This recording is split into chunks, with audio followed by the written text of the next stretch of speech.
Welcome to the Stable Business Podcast, the show that helps equine entrepreneurs to build stable, successful businesses. So in today's episode, I'm talking about one of the most important aspects of our businesses, which is finances. And our guest today is Charlotte Watson, a financial planner, but as a fellow equestrian, she loves to help horse business owners to navigate the complex world of money and wealth management. So in this interview, we discuss the unique financial challenges facing equine business owners and how to plan for a financially secure future, even if you don't feel very wealthy right now. So sit back, relax, and get some valuable tips on securing your stable finances with me and Charlotte. Enjoy the episode.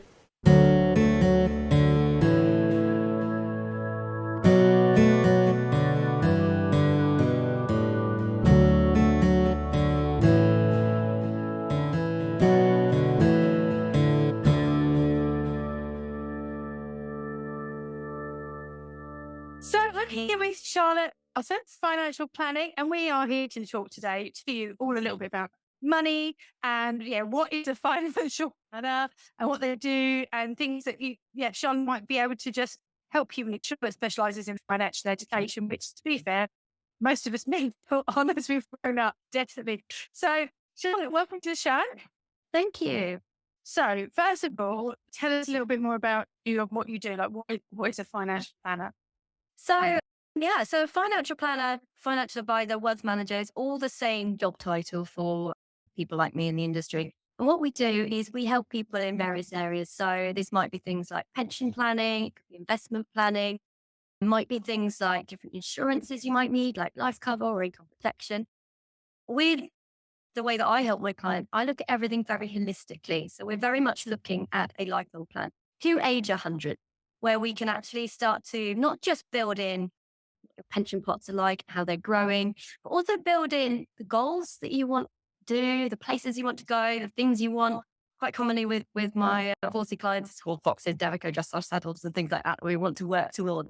And we plan in all of those goals and bucket list things so you can actually see your whole life in terms of finances. And then you can start to actually make adjustments.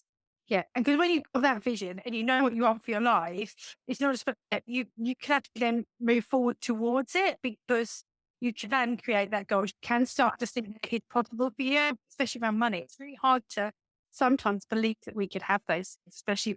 Wow. And I think there's a certain element of it being like tangible because you have pension pots and you'll have your pension annual statements coming in and you look at them and sometimes they say things like, oh, you're going to get £1,000 a year when you retire. And you think, I mean, that doesn't even feed my horse, realistically. It doesn't feed my horse, certainly doesn't keep it.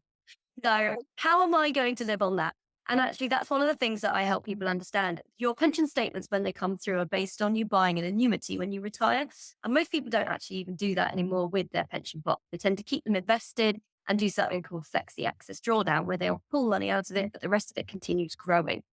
And that, again, is a bit of a game changer when you start thinking of your pension in that different sort of way. Yeah, definitely. And do you find that a lot of your clients, when they come to you, though, they haven't really even thought about their pensions, or I'm just trying to get through the day to day, because there's those short-term goals and long-term goals, especially when it comes to finances and pensions and stuff. But is it common? Or because I know a lot of people would probably feel a lot of shame and fear that I haven't got this in place. Like, what would your advice be for that? Yeah. There are certainly a lot of barriers for people coming towards a financial advisor. And sometimes people feel embarrassed that they don't understand it. And that's the whole reason for people like me to be able to help people and explain it. And also people particularly with pensions think, well, that's, 35 years away. I don't need to think about that yet. But the earlier you start looking at things and planning, the more in control you feel. And so, yes, certainly with clients coming to me, I help them to see their vision and understand what they've got. Because quite often these pension pots, if you've been paying into them and then you switch jobs, they're now sleeping. They're still growing, but they're sleeping and you might have lost that control of them a little bit. So then to help you towards that future and look towards when you actually want to retire, not just based on state pension age, but when you want to retire. That's quite empowering for me. And I used to be a teacher, so I love light bulb moments. And if I have a client in front of me and I can explain something and then they go, that's amazing, I can do this. That's a real kick for me. Yeah. I think that's probably quite a key thing is just seeing that actually it's possible even wherever they are. I mean, would you suggest that people come in wherever they're at, or do they need to be feeling like they're already wealthy? You definitely come to me wherever you are. I think that's why I don't have wealth management in my name, because I think that's quite putting to people. As I said, there's already barriers in financial advice. You won't see me wearing a suit. So you're far more likely to see me wearing a shuffle and very wellies than you would see me in this suit. Because again, I'm trying to help people be a bit more approachable. The average age of a financial advisor is 58, and only 16% of advisors are female. I'm a bit of a niche. I'm 35, don't mind saying it. Yeah. I'm a bit of a niche because I'm female and relatively young. I mean, I think very young. I'm 40 as well, which again, really helps people out. But certainly, I think the earlier people can come and see me and feel a bit more in control of where they are, or seeing any financial planner, feeling in control, because your wealth is not just what's sitting in your bank account. It's your property equity. It's your pensions that are hanging around. Don't forget state pension. We're paying national insurance to work towards our state pension. And that is increasing each year in terms of inflation, as long as you've got your 35 years of national insurance contributions in there. And again, that's something that is going to be there in your retirement, hopefully, unless the government changes. Yeah, I guess it's kind of like, understanding all those pots and just having control. And I think that's where a lot of the fear and the worry and the mindset around money comes, is like people just don't understand it, but they're also afraid to ask. Like, if they're not, I'm not feeling right. Wait, wasn't spoken about. You just didn't put money. I had There's a lot of misconceptions with older generations telling people, oh, with no point in having a pension unless you're putting it. I think one of them that a client said to me recently was, my grandfather said, unless I'm putting at least 16% per month of my earnings into a pension, it's not worth anything. And I just said, well, but how can you state a figure on a percentage? That's not how it works. We work towards what's affordable, and it's better to invest today than put it off for 3 weeks, 3 years, 30 years. The sooner you can invest, then you've got that compound growth, and you can ride the waves of volatility. And we've heard lots about that on the news at the moment in terms of markets and what happened there. The longer you've got that you're investing, then the more you can ride the waves. So yeah, and I think that's something else that's quite important. I think, Quite a lot. It's not just, the pension side of things, covering the what ifs. So what would happen if you died today? And that's not a nice conversation to have. But you can put things in place to ensure that your partner, your family, your children are okay in case of something's happening to you. And we can put in things like life cover to help them with that. And that can be, it's a peace of mind piece of insurance that I hope is a massive waste of money for everyone. I hope no one ever has to claim on it. But it's that peace of mind. If something happens to you, the mortgage is paid off, or there is an income coming in tax-free per month that can support your child to still do the things that you planned for them to do. Yeah, again, a lot of jobs include that as part of their packages. But for those of us who are self-employed, for those of us that run our own business, it's not always something we've got organised, is it? It's like, where would you start? First steps are for people to start. Like, what's a good place to start if they're thinking, I need to get control of my finances? So I think the first thing to do is find yourself a financial advisor that you like, because you're going to be talking about things that are quite sensitive. I suppose the same as if finding yourself a coach. If you don't gel with that person, you're not going to want to meet them every year for the next 25 years. And that works from my point of view too. When I meet clients, I will know if they're the sort of clients actually we're not going to gel, and I will then encourage them to go elsewhere, which is, quite a big thing to say to someone. I think you see someone else, but really important for both of us to get on really well. I'm going to be there every step of the way. I'm going to meet your children. I'm going to meet your parents, and we're going to build a huge plan together. So we need to get on. So yeah, find someone that you like. Now, I think I'm a millennial still. And as a millennial, I go on TripAdvisor before I go to any restaurant, and I check out the menu and make sure that I know what I would choose before I go there. And, we all do it. Of course, we all do it. Same with finding a financial planner, finding an accountant, finding a will writer. Go and do some stalking. So stalk them online. Go and find their Facebook page, their Instagram page, their LinkedIn. Go and find out what they did at university. I did equine science as a degree, and then shifted up into finance. So as I said, all out horsey girl. Go on, heart very massive, but rather. So yeah, go and stalk them. Then go and have a look through their website. Go and have a look through their reviews on Facebook, Google My Business. Delays. Yeah, she said, go look at their website, go look at their review. Their website, yeah, you can edit that bit. And go and look at Like, go and have a look at their reviews on Facebook. Go and look at their reviews on Google My Business. Is there an accountant or a financial advisor you can go on Vouchable, have a look on there. See what people say about them, because that's a really personal thing. And then you'll know whether they align with what you want. Stalking them on their social media pages. I do free financial education. So you can have a stalk on there, and actually you'll pick up things. And hopefully that will, I call them jargon busters.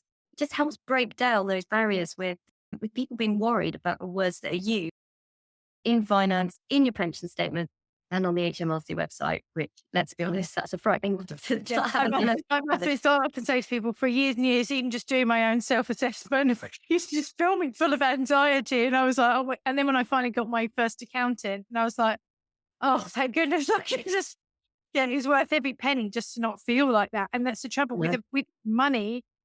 We've often attached emotion to it, to our whole lives. And so again, that's why you've got to have somebody that you feel safe with, I guess. Trustful with. Yeah. And I think one of the things I talk to my clients about, and as I said, it kind of links to that goal-based planning. I don't want to be the richest person in the graveyard. So what is the point? So I am all about experiences, goals, going out there doing. Have got a debit code dress. That was on my list for a long time. I have got one. That's every time I did it, I was like, that's so good. Yeah. So I'm very much like that. I don't want to be the sort of financial advisor that is like, that scene in Mary Poppins where they really want to feed the birds and the old men are like, no, you must put it in the bank. I'm all about feeding the birds. Let's go feed the birds. And then we do some planning alongside, because it's easy to be motivated about investing when you've already either spent or working towards something tangible that you really want or somewhere you want to go. It makes the whole mindset much, much easier. I think you're right with what you've just said there. It's the emotion attached to money can be very difficult, particularly if it's an inheritance. So if you've lost one of your parents and you've now got a pot of money, what do you do with that pot of money? Because you don't want it to go down in value, because how would you feel about your parents' money going down in value? But what do you want to spend it on? And those are difficult conversations to have. I turn it around and I'll say to a client, say you just won this money on the lottery. What would you spend it on? And they'll tell me 3 or 4 things that they'll spend it on very quickly. And I think, again, that's removing the emotion from a situation and then giving people a bit more guidance in what you really want, and digging down into that is it's quite it's a nice conversation to have when you can get people excited about something like that. So what made you get into all of this? Like what made, because you said like you went to Harbury and did equine science and you've been a teacher. Like what made you decide that I'm going to go and do financial planning? Yeah, so that's a fun one. So I spent 10 years lecturing equine science myself, degree level, up in Leicestershire, and postgraduate teacher training. I absolutely love my job. And then I went on maternity leave. And then lockdown happened about 4 months into maternity leave. So I was hoping to have, lunches out every week and do all these fun things. And then lockdown happened. And it just changed my whole sort of vision for the future and where I was going to go and what I was, what did the future look like for me? What was the scope of my own growth? What did I love about teaching? And the thing that I found difficult was the funding cuts all the time. And I didn't want to become one of those teachers that's not enthusiastic about their job. I never wanted to be that. So I wanted something that gave me the same buzz from teaching, the same long-term help. So students that would graduate would then add me on LinkedIn and still be messaging me, years afterwards saying, Charlotte, I'm in midlife crisis, age 22. What do I do next in my job? And I'd be able to help them still. And I really like that. So I've got that in finance. But alongside running my own business on my own hours around my child, I don't work Fridays, which I never thought I'd be able to say. I don't work Fridays. But yeah, I don't. I don't work Fridays. And it's my business to grow my way with clients that I enjoy working with. And it's been, so it's partly why I always sort of got into, running my own business well. Because, I'm a mum. I've got 2 elder daughters. My eldest daughter is 20 now. She's like, what? But yeah, I wanted that freedom to be able to actually say, yes. Whereas sometimes when you're in a job, you get stuck into what you're told to.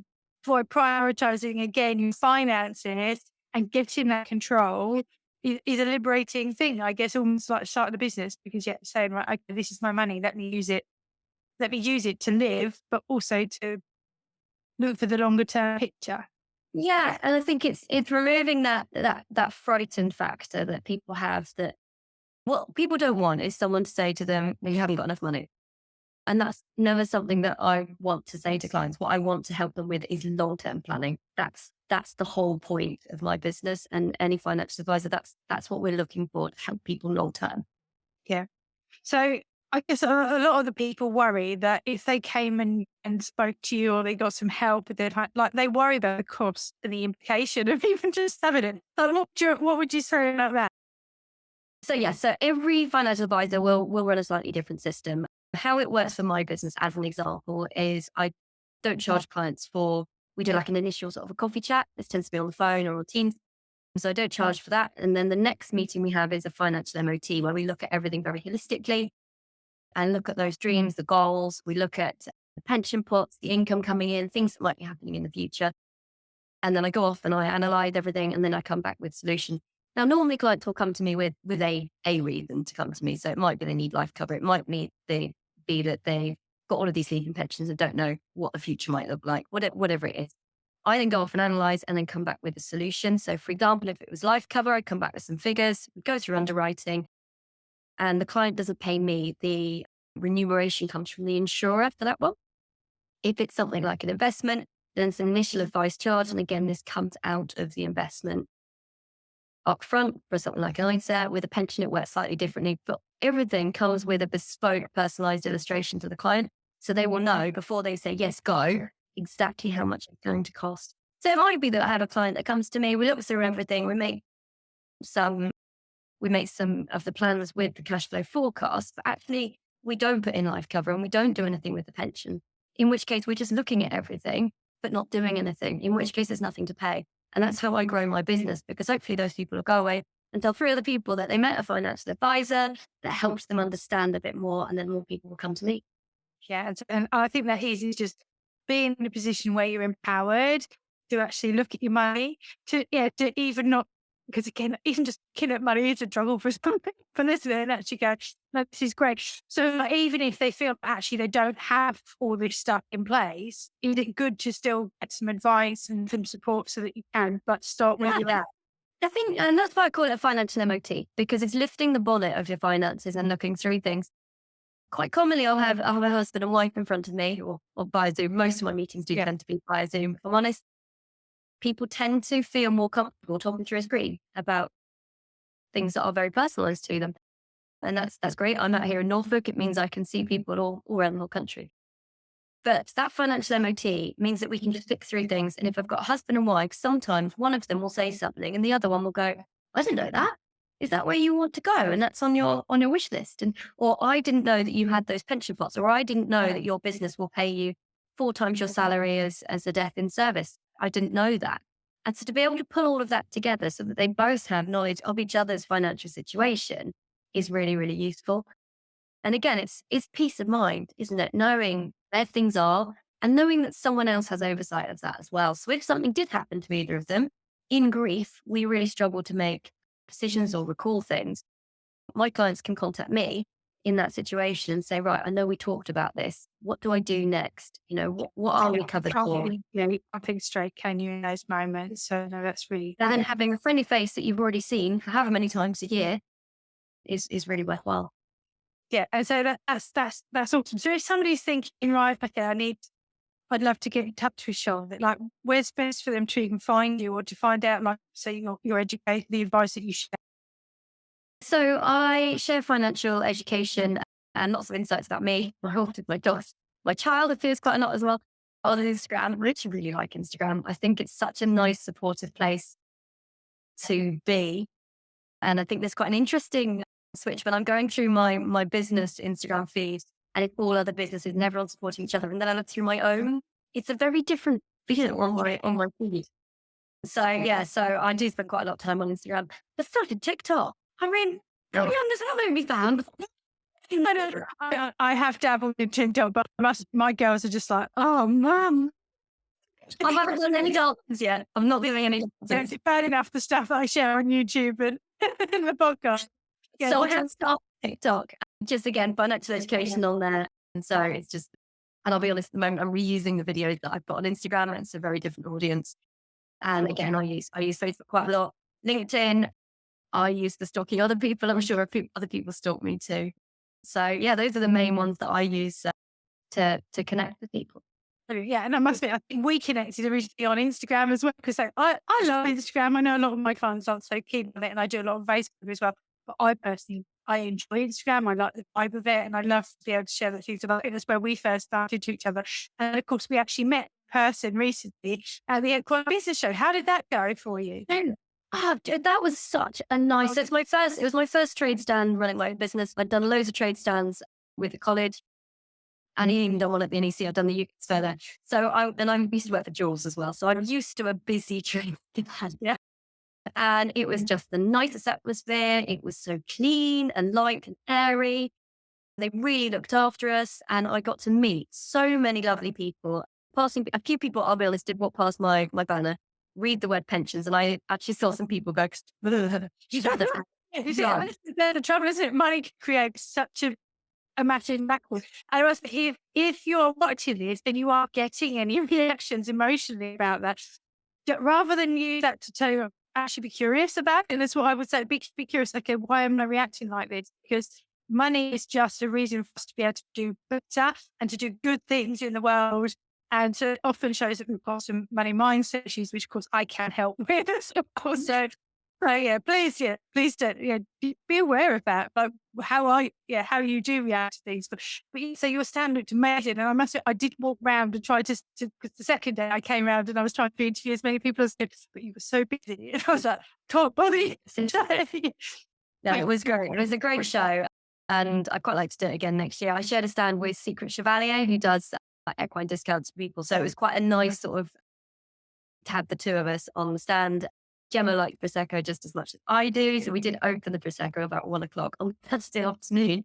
And that's probably when we were so busy because we were having drinks with. And again, people that I'm networking with virtually and bumping into in person is just so nice. So nice.